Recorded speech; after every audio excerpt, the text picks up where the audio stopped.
নমস্কার বন্ধুরা, এই মুহূর্তে আবহাওয়ার খুবই গুরুত্বপূর্ণ আপডেট। পশ্চিমী ঝঞ্ঝা প্রবেশ করেছে বেশ কিছু রাজ্যে। এর কারণে সকাল থেকেই মেঘলাজনিত আকাশ কিন্তু দেখা যাচ্ছে অনেক রাজ্যগুলিতে, বিশেষ করে উত্তর এবং উত্তর পূর্ব দিকের অনেক রাজ্যে মেঘলা আকাশ সকাল থেকে বিরাজমান এবং কুয়াশাচ্ছন্ন আকাশ। একই সঙ্গে এই যে পশ্চিমী ঝঞ্ঝা, এর প্রভাবে কিন্তু পশ্চিমবঙ্গেরও কিছু কিছু জায়গা মেঘলা আকাশ দেখা যাচ্ছে। বিশেষ করে এই যে মেঘ, সেটা কিন্তু পশ্চিম ভাগ থেকে স্পষ্টভাবে আমরা দেখতে পাচ্ছি ঢুকছে। এখান থেকে মহারাষ্ট্র হয়ে সরাসরি মধ্যপ্রদেশ দিক থেকে ওড়িশা, অন্ধ্রপ্রদেশ, ওড়িশা হয়ে পশ্চিমবঙ্গের দিকে কিন্তু এই যে পশ্চিমী ঝঞ্ঝা মেঘ আমরা দেখতে পাচ্ছি প্রবেশ করছে।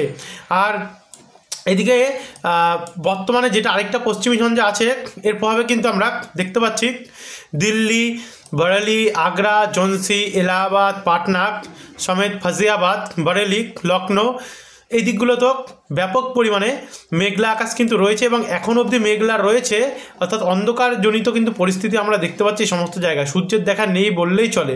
তো এই সমস্ত জায়গায় কিন্তু বৃষ্টির চান্স রয়েছে এখন অবধি। আর যারা এই মুহূর্তে উত্তরপ্রদেশে গেছেন কুম্ভ মেলাতে, তারা অবশ্যই জানেন যে কী কন্ডিশান রয়েছে। ব্যাপক পরিমাণে কিন্তু মেঘলা রয়েছে এই সমস্ত জায়গার আকাশ, যার প্রভাবে ঠান্ডা যেটা আছে কিন্তু সেটা কিন্তু ভালোভাবে অনুভূত হচ্ছে। তবে ঠান্ডা কিন্তু আরও বাড়বে। একই সঙ্গে আমরা দেখতে পাচ্ছি দক্ষিণ দিনাজপুরের কিছু জায়গা, মালদা হয়ে পোরশা, রাজগঞ্জ, তারপর হচ্ছে গঙ্গারামপুর, হরিশ্চন্দ্রপুর, কিষানগঞ্জ, ইসলামপুর, এই দিকগুলোতেও মেঘলা আকাশ লক্ষ্য করা যাচ্ছে এই পশ্চিমী ঝঞ্ঝার দাপটে। অর্থাৎ এই দিকগুলোতেও কিন্তু পরিস্থিতি খুবই একটা মেঘলা আকাশ, অর্থাৎ কুয়াশাচ্ছন্ন আকাশ। তো এই হচ্ছে উপগ্রহ চিত্র, যেটা আমরা শুরুতে আপনাদেরকে দেখিয়ে দিলাম যে বর্তমান বাংলার আবহাওয়ার কন্ডিশন কেমন রয়েছে। একটি মেঘ ঢুকছে এই সরাসরি মহারাষ্ট্র এবং তার আশেপাশে সামনে থেকে, অর্থাৎ উপকূল থেকে পশ্চিম দিক থেকে পূর্ব দিক বরাবর, এবং একটি পশ্চিমী ঝঞ্ঝার মেঘ ঢুকছে কিন্তু সরাসরি এলাহাবাদ, গোয়ালিয়র হয়ে পশ্চিমবঙ্গের দিকে, অর্থাৎ জোড়া প্রভাব কিন্তু এবারে বাংলার ওপরে আছে। তো এবারে আমরা সরাসরি যদি দেখি বজ্রবিদ্যুৎ মোডে গিয়ে, তাহলে কিন্তু বজ্রবিদ্যুৎ মোড বলছে, দেখুন এদিকে কিন্তু বর্তমানে পশ্চিমী ঝঞ্ঝার বৃষ্টি চলছে। উদয়পুর, তারপর হচ্ছে কোট্টা, তোঙ্ক, এই জায়গাগুলোতে ভালো মতনই মাঝারি থেকে একটু ভারী বৃষ্টির সম্ভাবনা রয়েছে। এবং বাদবাকি জায়গা কিন্তু এই মুহূর্তে আমরা পরিষ্কারই দেখতে পাচ্ছি। উত্তরবঙ্গ পুরোপুরিভাবে পরিষ্কার রয়েছে এবং দক্ষিণবঙ্গ পুরোপুরিভাবে কিন্তু পরিষ্কার রয়েছে। এখন আর আপাতত কোনো বৃষ্টির চান্স কিন্তু আমরা দেখতে পাচ্ছি না বাংলার কোনো জেলাতে। এবার আমরা সরাসরি যদি আপনাদেরকে একবার এটা একটু এগিয়ে নিয়ে যাব, এগিয়ে নিয়ে দেখে নেবো যে এরপরে কবে পশ্চিমী ঝঞ্ঝা বা নিম্নচাপ আসবে বাংলার ওপরে, সেটা আপনাদের কাছে কিন্তু একবার তুলে দেবো। তো দেখতে থাকুন একবার। তো এখানে 15 তারিখের পর থেকে যদি আমরা দেখা শুরু করি, অর্থাৎ 16 তারিখ বা 17 তারিখ নাগাদ যদি দেখি, বর্তমান যে পশ্চিমী ঝঞ্ঝাটা, এটা কিন্তু আগামী 16 তারিখে এটা কিন্তু সরাসরি দিল্লি, আলিগড়, বরেলি, তারপর হচ্ছে আমোরা এই দিকগুলোতে চলে যাবে, লোহারু, যার ফলে এই দিকগুলোতে কিন্তু হালকা থেকে মাঝারি মানের আমরা বৃষ্টির সম্ভাবনা দেখতে পাচ্ছি। তারপরে আরেকটু এগিয়ে গেলে আমরা দেখতে পাচ্ছি 16 তারিখে যদি দুপুরবেলার কন্ডিশনটা দেখি, দুপুরবেলায় বৃষ্টির সম্ভাবনা রয়েছে সীতাপুর, লখনৌ হয়ে বরেলি, এই সমস্ত সাইডগুলো, তাদের উত্তরপ্রদেশ দিকটাতে, গোয়ালিয়রের সাইডটাতে, এবং এদিকে জম্মু কাশ্মীর, লাদাখ, হরিয়ানা, মানালি সাইডগুলোতে, যার জন্য এদিকে কোথাও কোথাও তুষারপাত এবং কোথাও কোথাও মাঝারি মানের বৃষ্টির সম্ভাবনা দেখা যাচ্ছে। এবং এদিকে কিছু জায়গা তিরুপতি, ভেলোর, নাল্লোর, অর্থাৎ বেঙ্গালুরু হয়ে চেন্নাই সামের সাইডগুলোতে, তাঞ্জাভির, এদিকেও হালকা হালকা ঝিরিঝিরি বৃষ্টির সম্ভাবনা রয়েছে। এদিকের বৃষ্টিটার কারণ হচ্ছে বঙ্গোপসাগরে ঘূর্ণাবর্ত, এবং এদিকে বৃষ্টির কারণ হচ্ছে পশ্চিমী ঝঞ্ঝা। তবে এটাকে যদি আমরা একটু আগিয়ে নিয়ে যাই, অর্থাৎ 16 তারিখের পর যদি আমরা 17 তারিখে কন্ডিশন দেখা শুরু করি, অর্থাৎ শুক্রবারের দিকটাতে, তবে 16 তারিখের রাত্রেবেলা কিন্তু যে বৃষ্টি, সেটা কিন্তু ফাজিয়াবাদ, তারপর হচ্ছে বলরামপুর, এই সাইডগুলো তো হতে পারে, ফতেপুর সাইডটাতেও, কিন্তু বাংলার দিকে আসার যে চান্স সেটা কিন্তু নেই। দেখুন পরিষ্কার হয়ে যাচ্ছে গিয়ে আসার আগেই, বাংলা আসার আগেই।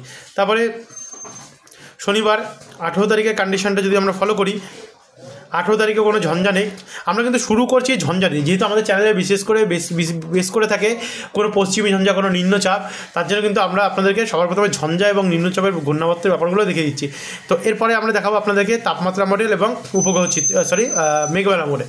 তো রোববার 19 তারিখের কন্ডিশনটা যদি দেখি, 19 তারিখে আবারও নতুন করে আরেকটি ঝঞ্ঝা আসতে দেখতে পাচ্ছেন বন্ধুরা। তো সেই ঝঞ্ঝার ফলে আবারও কিন্তু গিলগিট, জম্মু কাশ্মীর, লাদাখ, লে, মানালি, এই সমস্ত সাইডগুলোতে ফের একবার তুষারপাতের সম্ভাবনা থাকবে। একই সঙ্গে বঙ্গোপসাগরে আরেকটি ঘূর্ণাবর্ত সৃষ্টি হচ্ছে, যার কারণে ফের নতুন করে পাদুচেরি, তাঞ্জাভির, তন্দি, তারপর হচ্ছে মাদুরুই, তিরুচি, চেন্নাই এই সমস্ত সাইডগুলো ফের একবার ভারী বৃষ্টির সম্ভাবনা আমরা দেখতে পাচ্ছি। কিন্তু এই যে প্রভাব সেটা কিন্তু পশ্চিমবঙ্গের দিকে কোনো মতে নেই, পশ্চিমবঙ্গ বা বাংলাদেশে কোথাও নেই, শুধু এই দিকগুলোতে শুধু ঠান্ডাই কিন্তু অনুভূত হবে সেই দিনটাতেও।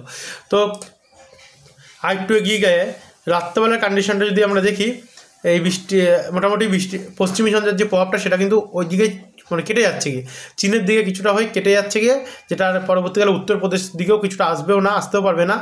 তবে 20 তারিখে গেলে 20 তারিখে কিন্তু আমরা দেখতে পাচ্ছি যে পশ্চিম ঘূর্ণাবর্ত রয়েছে, এটা কিন্তু মাদুরই নাল্লর হয়ে সরাসরি চলে যাচ্ছে তাঞ্জাবির কোয়েম্বাতোরে, এটা সাগরে নেমে যাচ্ছে আরব সাগরের দিকটাতে। তার ফলে এটাও কিন্তু আর কোনো রকমভাবে কোথাও যাওয়ার সম্ভাবনা আমরা দেখতে পাচ্ছি না। তো এরপরে আবারও নতুন করে আরেকটি পশ্চিমী ঝঞ্ঝা আসছে 21 তারিখ নাগাদ, 21 তারিখ মঙ্গলবারে, যার কারণে আমরা দেখতে পাচ্ছি কি 21 তারিখে ফের কিন্তু আরেকবার পশ্চিমী ঝঞ্ঝার ফলে তুষারপাত এবং কোথাও কোথাও বৃষ্টির সম্ভাবনা রয়েছে উত্তর ভারতের রাজ্যগুলিতে, কিন্তু পূর্ব ভারতে কোনো চান্স নেই। আর এখানে 23 তারিখে গেলে আমরা দেখতে পাচ্ছি, দেখুন এই বৃষ্টিটাও উত্তরপ্রদেশের দিকে ঝিরিঝিরি কোথাও কোথাও লখনৌ সাইডে এবং কানপুর সাইডটাতে হতে পারে। তারপরে আস্তে আস্তে করে কিন্তু বন্ধুরা এটা কেটে যাবে গিয়ে, এরপরে আর বৃষ্টির সম্ভাবনা নেই। তো আশা করি আপনারা বুঝতে পারছেন। এবার আমরা সরাসরি দেখে নেবো একবার তাপমাত্রা মোড দেখানোর পরে আপনাদেরকে আমরা মেঘমালা মোড দেখাবো যে কোথায় কোথায় কতটা কুয়াশাচ্ছন্ন আকাশ থাকতে পারে এবং ভোরবেলা বা সকালের দিকে কোথায় কতটা বৃষ্টি থাকতে পারে। তো আগামীকালের যদি আমরা ভোর 4টের কন্ডিশন দেখি, তো আগামীকাল কতটা কি টেম্পারেচার থাকবে আপনাদের কাছে একবার তুলে ধরি বাংলার। তো কলকাতার দিকে 15, চন্দননগরে 14, শান্তিপুরে 13 ডিগ্রি, অর্থাৎ এদিকে হাওড়া দিকটাতেও আমরা 15 কাছাকাছি দেখতে পাবো।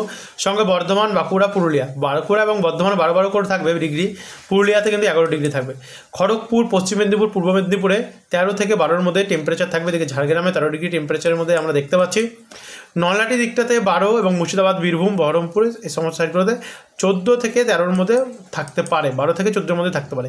এদিকে দুর্গাপুরেও 13 ডিগ্রি থাকবে, চিত্তরঞ্জন, আসানসোলে এখানে 12 থেকে 13-র মধ্যে থাকবে এবং রঘুনাথপুরেও 12 ডিগ্রির মধ্যেও কিন্তু থাকবে।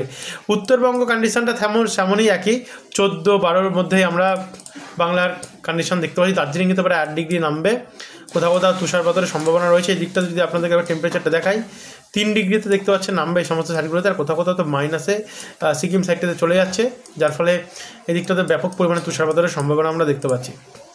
তারপরে আরেকটু এগিয়ে গেলে আমরা যদি এটাকে এখানে আমরা 17 তারিখের কন্ডিশনটা যদি দেখি শুক্রবারে, তো 17 তারিখে ভোর 4টের সময় টেম্পারেচার কিন্তু অনেকটাই বেড়ে থাকবে, অর্থাৎ যে নামাটা নেমেছিল 16 তারিখে, 17 তারিখে তার থেকে একটু বেশি থাকবে। যেমন 13 করে দিকটাতে থাকবে 14 ডিগ্রি থাকবে দুর্গাপুর সাইডটাতে 12 টেম্পারেচার।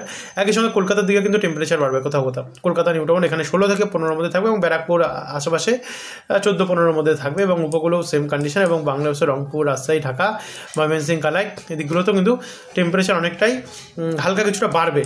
তো তারপরে আমরা যদি 17 তারিখে বা 18 তারিখে কন্ডিশনটা দেখি টেম্পারেচারের পরবর্তী 10 দিনে যেহেতু আপনাদেরকে দেখাচ্ছি, তো সেদিনও কিন্তু 16, 13-র মধ্যে 12-র মধ্যে আমরা টেম্পারেচার কিন্তু বন্ধুরা বাংলা দেখতে পাচ্ছি। অর্থাৎ তো এখানে মোটামুটি টেম্পারেচারে কিন্তু কিছুটা পতন এবং কিছুটা কখনো কখনো বাড়তেও আমরা লক্ষ্য করতে পারছি। এবারে আমরা সরাসরি লাস্টের দিন অর্থাৎ 24 তারিখে যেহেতু আমরা আপডেট পাচ্ছি, 24 তারিখে কন্ডিশনটা যদি দেখায় ভোরের, সেই সময়ও কিন্তু কলকাতার দিকে 16 ডিগ্রি এবং 15 ডিগ্রির দিকে থাকতে পারে। 15 পানিহাটি এবং 15 ব্যারাকপুরে থাকবে এবং 16 এবং 15 নিউটাউন এবং কলকাতার মধ্যে থাকবে। বাদবাকি জায়গাগুলো তো 16, খড়গপুরের দিকে 16, ঝাড়গ্রামে 15 ডিগ্রি থাকবে। অর্থাৎ কিছুটা টেম্পারেচার কিন্তু বাড়ার আমরা ইঙ্গিত পাচ্ছি। এদিকে পুরুলিয়াতে 14, বাঁকুড়াতেও 14, বর্ধমানেও 14 ডিগ্রি টেম্পারেচার আমরা দেখতে পাচ্ছি। অর্থাৎ কিছুটা কিন্তু টেম্পারেচার 24 তারিখ বাড়তে পারে। এর কারণ হচ্ছে পশ্চিমী ঝঞ্ঝা, যেহেতু পশ্চিমী ঝঞ্ঝা তৈরি হচ্ছে, এর কারণে কিন্তু টেম্পারেচারটা বাড়বে। তবে দেখা যাক পরবর্তী আপডেটগুলোতে কতটা কি পরিবর্তন আসে কি না আসে। যদি কোনো পরিবর্তন আসে পরবর্তী আপডেট আপনাদেরকে তুলে ধরবো। এবার যদি সরাসরি মেঘমালা মোডটা দেখায়, দেখতে পাচ্ছেন লাস্ট 24 তারিখে ভোরের মেঘমালা মোডটা যদি আমরা আপনাদের কাছে তুলে ধরি, তাহলে কিন্তু বেশ মেঘাচ্ছন্ন আকাশ কিন্তু সকালের দিকটাতে থাকবে উত্তরবঙ্গের জায়গাগুলিতে। বন্ধুরা, উত্তরবঙ্গের জায়গাগুলোতে মোটামুটি মেঘাচ্ছন্ন আকাশ আমরা থাকতে পারে। তো এই হচ্ছে এখনকার আপডেট, যেটা আপনাদের কাছে আমরা তুলে ধরলাম। আর এরপরে যদি আরও কোনো পরিবর্তন করে অবশ্যই আপনাদের কাছে নতুন আপডেটে তুলে নিয়ে আসার চেষ্টা করবো। ধন্যবাদ।